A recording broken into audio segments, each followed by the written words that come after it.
Assalamualaikum warahmatullahi wabarakatuh.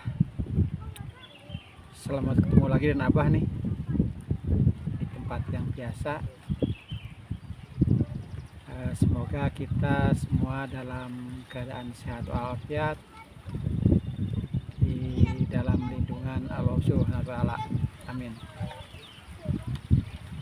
Hari ini ada challenge dan ada reaction ya. Karena Abah dapat juga video kiriman nih. Jadi Abah mau mereactionnya. Sebelum Abah lanjutkan, jangan lupa like, subscribe, lonceng, dan komennya.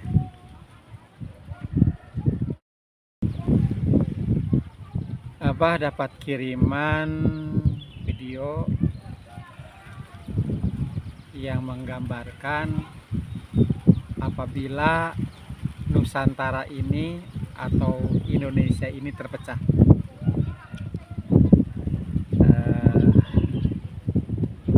Ini kelihatannya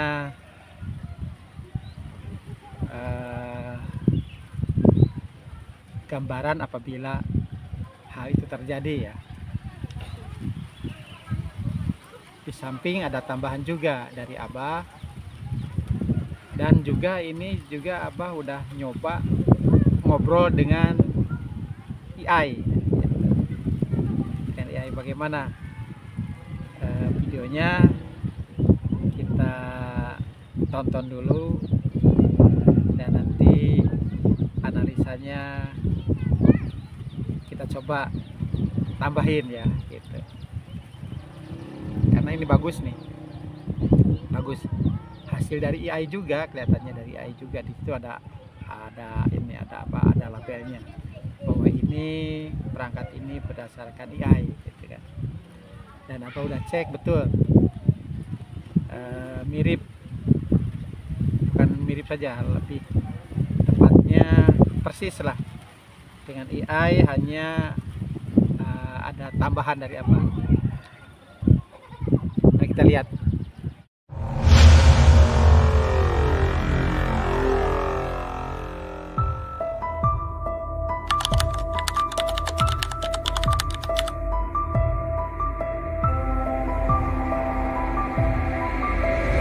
Bagaimana jika setiap pulau besar di Indonesia tiba-tiba memilih menjadi negara merdeka sendiri-sendiri?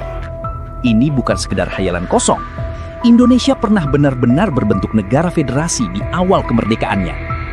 Dengan lebih dari 17.000 pulau dan ratusan suku bangsa, keberagaman Indonesia adalah kekuatan sekaligus tantangan besar. Selama ini, satu bendera merah putih menyatukan perbedaan bahasa, agama, dan budaya di seluruh penjuru Nusantara. Bayangkan jika suatu hari ikatan itu putus dan setiap pulau memilih jalannya masing-masing sebagai bangsa yang berdiri sendiri. Ini adalah pertanyaan besar bagi kita semua. Akankah setiap pulau lebih sejahtera sendiri atau justru semakin rapuh? Mari kita telusuri pulau demi pulau apa yang sebenarnya akan terjadi jika Nusantara ini benar-benar terpecah. Ini bukan sekedar garis baru di peta. Ini soal keluarga yang terpisah negara dan sejarah panjang yang dipertaruhkan.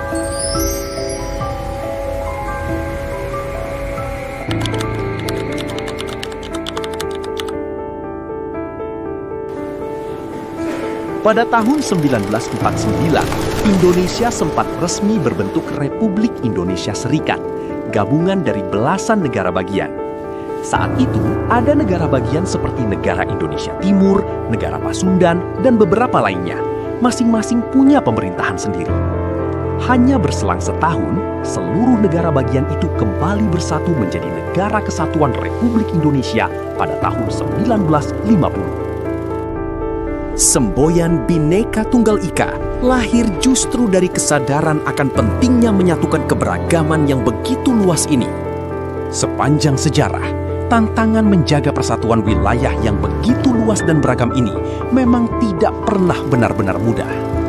Dalam skenario kita kali ini, kita membayangkan jika proses penyatuan kembali itu tidak pernah benar-benar terjadi.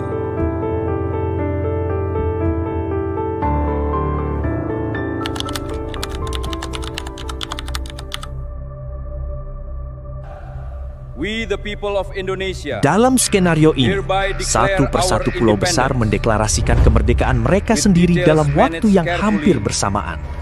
Bendera-bendera baru mulai berkibar di berbagai pulau, menggantikan sang merah putih yang selama ini menyatukan mereka. Bandara dan pelabuhan mendadak kebingungan. Tidak jelas lagi dokumen apa yang berlaku untuk penumpang antar pulau. Bagaimana caranya kita ke rumah adik nanti, Nak? Banyak keluarga besar yang anggotanya tersebar di beberapa pulau mendadak harus menghadapi kenyataan dipisahkan oleh batas negara baru. Di pasar-pasar tradisional, pedagang kebingungan. Tidak jelas lagi mata uang apa yang harus mereka gunakan mulai besok. Kecemasan menyebar cepat di media sosial. Warga dari berbagai pulau saling bertanya, apa yang sebenarnya akan terjadi selanjutnya?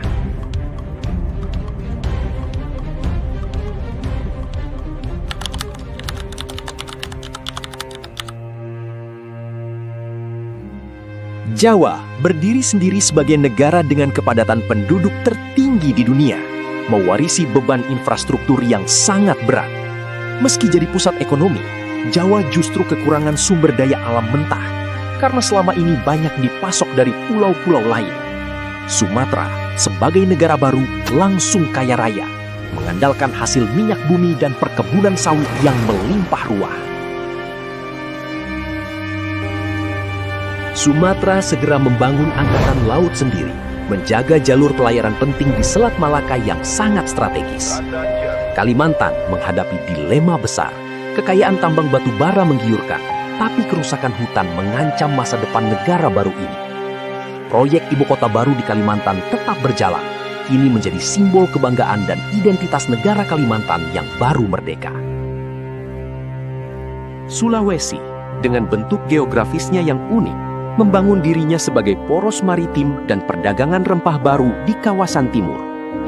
Bali menjelma menjadi negara kecil dengan ekonomi pariwisata elit, mengandalkan sepenuhnya pada wisatawan mancanegara.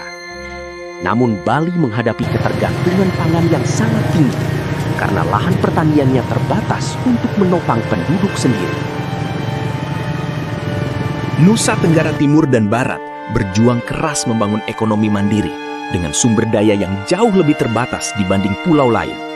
Maluku, tanah asal rempah-rempah dunia, mencoba menghidupkan kembali kejayaan dagang cengkih dan pala di pasar internasional. Papua sebagai negara baru menghadapi tantangan infrastruktur yang sangat besar. Medan pegunungan membuat pembangunan jalan sangat sulit. Papua kini mengelola sendiri kekayaan tambang emas dan tembaga yang selama ini menjadi salah satu yang terbesar di dunia. Perbatasan laut antar pulau kini dijaga ketat. Kapal patroli dari negara-negara baru ini saling mengawasi wilayah masing-masing. Bea cukai baru antar pulau menghambat kelancaran perdagangan yang dulu berjalan bebas dalam satu negara yang sama. Maskapai penerbangan nasional yang dulu menyatukan seluruh Nusantara, kini terpecah menjadi beberapa maskapai kecil milik negara masing-masing. Tim nasional sepak bola yang dulu menyatukan kebanggaan seluruh Indonesia, kini terpecah menjadi tim-tim kecil dari tiap negara baru. Bahasa-bahasa daerah naik status menjadi bahasa resmi negara di masing-masing pulau, menggeser peran bahasa Indonesia sebagai pemersatu. Sistem pendidikan di setiap negara baru berubah drastis. Kurikulum sejarah nasional yang dulu sama, kini ditulis ulang dengan sudut pandang berbeda. Looking at the coast, the potential is clear. Investor asing berebut masuk ke pulau-pulau dengan sumber daya melimpah, sementara pulau yang lebih miskin kesulitan menarik investasi. Kesenjangan ekonomi antara negara-negara pulau baru ini melebar tajam. Sebagian sangat makmur, sebagian lain berjuang keras bertahan. Kekuatan militer yang dulu bersatu, kini terbagi menjadi angkatan bersenjata kecil di setiap negara, jauh lebih lemah secara kolektif. Di forum internasional, suara yang dulu bersatu sebagai satu negara besar, kini terpecah menjadi suara-suara kecil yang kurang didengar. Sejumlah kekuatan ekonomi asing mulai memanfaatkan situasi ini, menawarkan kerjasama yang menguntungkan mereka lebih dari negara-negara pulau baru. Warisan budaya yang dulu menjadi kebanggaan bersama, kini diperebutkan status kepemilikannya oleh negara-negara pulau yang berbeda. Candi Borobudur yang berdiri di tanah Jawa menjadi objek sengketa diplomatik karena nilainya yang begitu penting bagi identitas Nusantara. Warga diaspora Indonesia di luar negeri kebingungan. Tidak jelas lagi kewarganegaraan mana yang harus mereka pilih dan pertahankan. Kedutaan-kedutaan baru bermunculan di berbagai negara. Masing-masing negara pulau harus membangun hubungan diplomatik dari nol. Rantai pasok logistik yang dulu terintegrasi kini kacau balau. Barang dari satu pulau harus melalui proses ekspor rumit ke pulau lain. Harga barang kebutuhan pokok melonjak tajam di banyak pulau karena jalur distribusi yang dulu lancar kini penuh hambatan birokrasi baru. Harga terus naik setiap hari. Bagaimana saya bisa jualan? Pertukaran pelajar dan mahasiswa antar pulau yang dulu mudah kini menjadi rumit karena harus mengurus visa pelajar internasional. Meski terpisah, negara-negara pulau ini tetap menjalin kerjasama erat dalam penanganan bencana alam yang sering melanda kawasan ini. Meski secara politik terpisah, identitas bersama sebagai bagian dari Nusantara tetap terasa kuat dalam kehidupan sehari-hari masyarakat. Generasi muda yang tumbuh mendengar cerita masa lalu mulai menyuarakan kerinduan akan persatuan yang dulu pernah mereka rasakan. Wacana membentuk federasi baru yang lebih longgar mulai dibicarakan. Belajar dari pengalaman perpecahan yang penuh tantangan ini.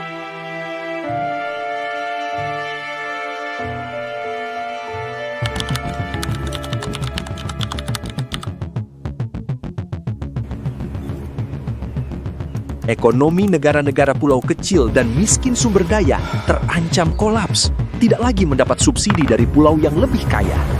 Sengketa batas wilayah laut antar negara pulau baru mulai memanas, terutama di area yang kaya sumber daya perikanan dan energi. Gelombang pengungsi ekonomi mulai bergerak antar pulau, mencari kehidupan lebih baik di negara pulau yang lebih makmur.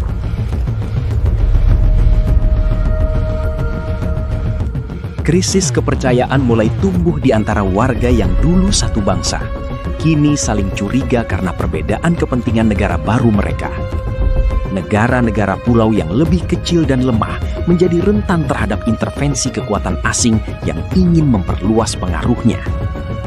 Para pengamat internasional memperingatkan, kawasan yang dulu stabil ini kini berada di titik kritis yang penuh ketidakpastian.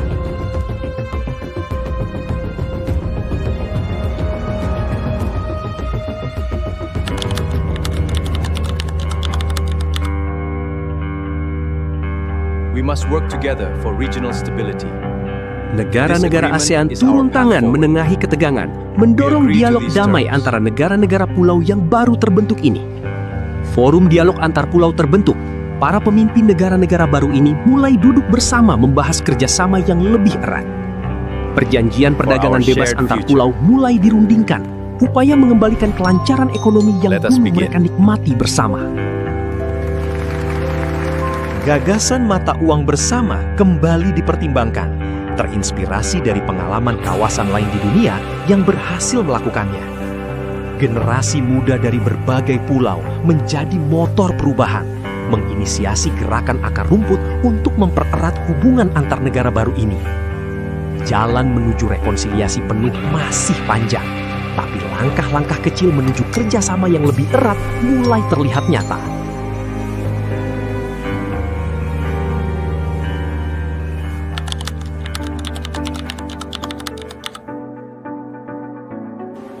Skenario ini mengajarkan kita betapa berharganya persatuan yang selama ini sering kita anggap sebagai sesuatu yang biasa saja. Keberagaman Nusantara, jika dijaga dengan baik, sebenarnya adalah kekuatan besar, bukan kelemahan yang harus dipecah belah. Bhinneka Tunggal Ika bukan sekedar slogan di lambang negara, tapi pengingat nyata bahwa perbedaan bisa menjadi fondasi kekuatan bersama. Jadi, menurut kamu, apakah persatuan yang kita miliki saat ini sudah cukup kita syukuri dan jaga bersama? Tulis pendapatmu di kolom komentar, dan jangan lupa like serta subscribe untuk video skenario sejarah alternatif berikutnya.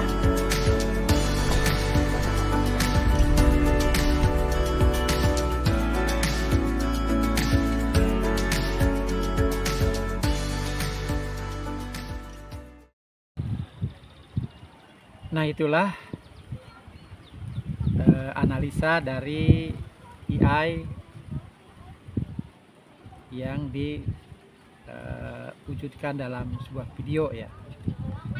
Bagus. sekaligus rinci ya, bagaimana apabila kondisi Indonesia ini terpecah terdiri berbagai negara gitu kan. Gitu. Hanya di IAI ini memperlihatkan efek pada internal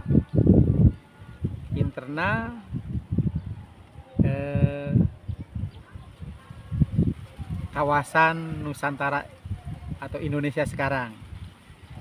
Apa yang akan terjadi apabila negara ini pecah, sehingga apa saja yang akan terjadi, apa kesulitannya gitu kan, dan banyak lagi itunya seperti yang disajikan.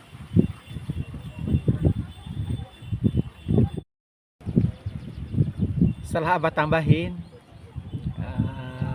pertanyaannya gitu kan, Abah coba bertanya juga, apabila Indonesia ini pecah,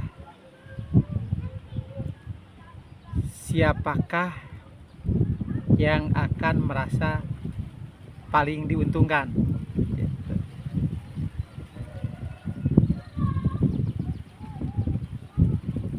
Siapakah yang paling merasa diuntungkan? Disebutkan di situ, pertama yang paling sangat diuntungkan itu adalah Cina.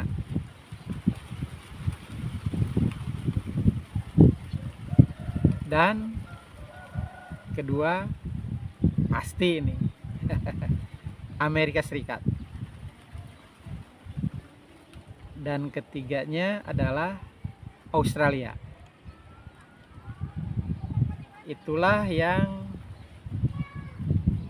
secara langsung atau tidak langsung berharap Indonesia pecah menjadi berbagai negara. Dan kita tambah lagi pertanyaan, di antara negara tetangga siapa yang paling diuntungkan? Di situ muncul pertama Malaysia. Itu ada nafsu kewilayahan itu. Kalau Malaysia ada nafsu kewilayahan itu.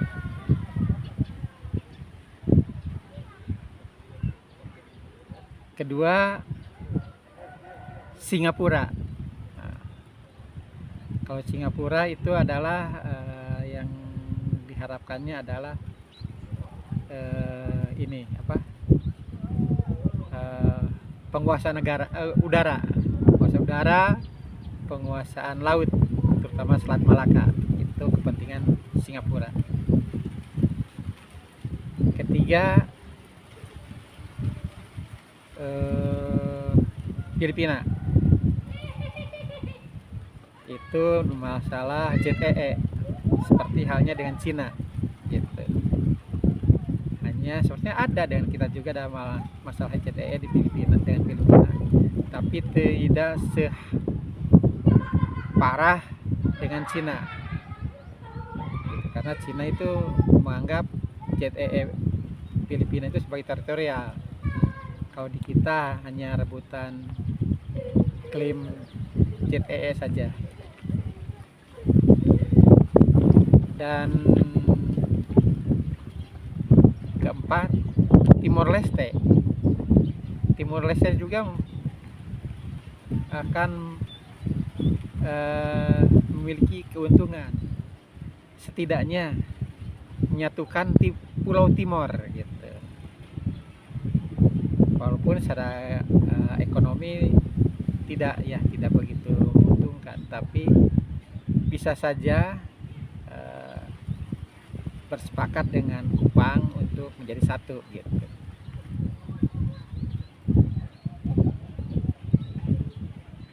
Itu dari keuntungan kalau Indonesia pecah. Dan sekarang bagaimana kalau yang lebih parah lagi gitu. Yang lebih parah lagi adalah jelas seperti yang sekarang kita lihat saja, kita tonton sekarang di kawasan Timur Tengah,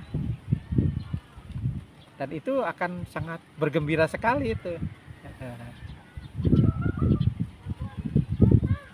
Oh, yang lupa satu lagi, dari samping Timor Leste ada Papua Nugini. Papua Nugini kemungkinan punya juga paling tidak ya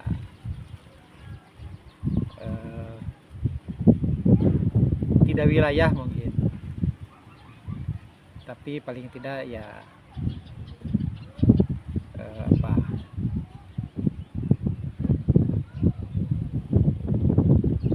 sekitar kerjasama lah kalau gitu, lebih bebas gitu. Papua Nugini sih tidak terlalu banyak berharap lah sebetulnya. Justru Australia yang berkepentingan dengan Papua Nugini gitu. Dan mungkin yang mengincar Papua juga lah gitu. Papua Barat, Papua Indonesia. Itu. Nah, yang paling berkepentingan itu yang sangat sekali berharap dan berusaha lah dari awal, dari zaman baru merdeka kita, itu adalah Amerika Serikat. Bagi Amerika Serikat itu paling gampang menguasai secara wilayah, ekonomi maupun kepentingan-kepentingan lainnya. Sebab dengan menyimpan satu armada di Laut Jawa, udah tidak berkutik semua negara sekelilingnya itu. Dia bisa kendalikan dengan mutlak gitu, dengan sekendak hati gitu. Dan yang sekarang siapa? Rakyat. Mereka-mereka yang punya ambisi sekarang itu kan hanya nafsu serakah saja. Dan Allah sudah mengingatkan, dari keserakahan itu bisa memecah belah. Kita bisa lihat, keserakahan itu bisa memecah belah. Jangankan negara, dalam rumah tangga pun begitu. Begitu ada yang serakah satu, udah pecah itu keluarga.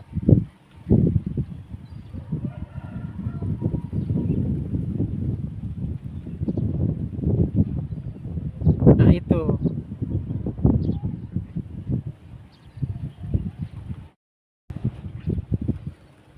Ya, itu. Belum lagi kalau kita mau sekolah, kan setiap pulau kita punya potensi masing-masing. Tidak dengan sekejap mata bisa langsung hebat, tidak.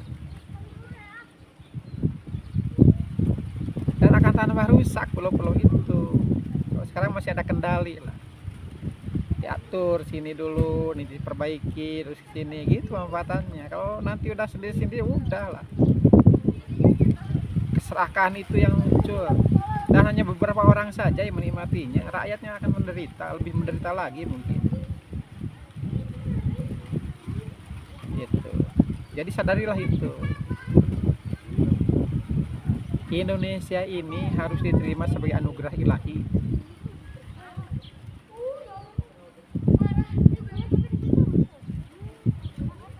Walaupun ada kesepakatan apa juga, tetap aja susah.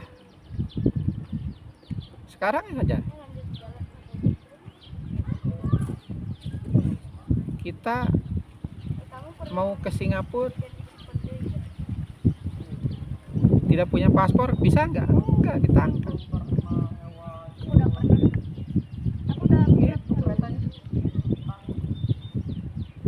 Walaupun udah bebas visa, tapi paspor tetap.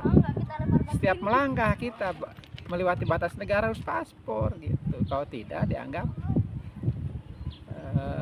ilegal kan gitu. So, bagaimana sulitnya lah kita mau ketemu saudara harus paspor, dibatasi itu. Sekarang kan kita bebas kemana saja.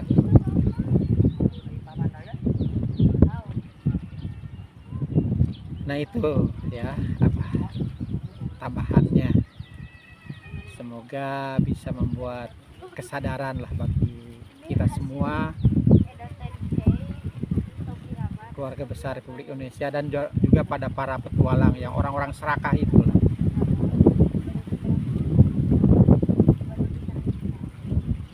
Ya, itu saja. Mohon maaf apabila kurang berkenan, dan seperti biasa jangan lupa like, subscribe, lonceng, dan komennya.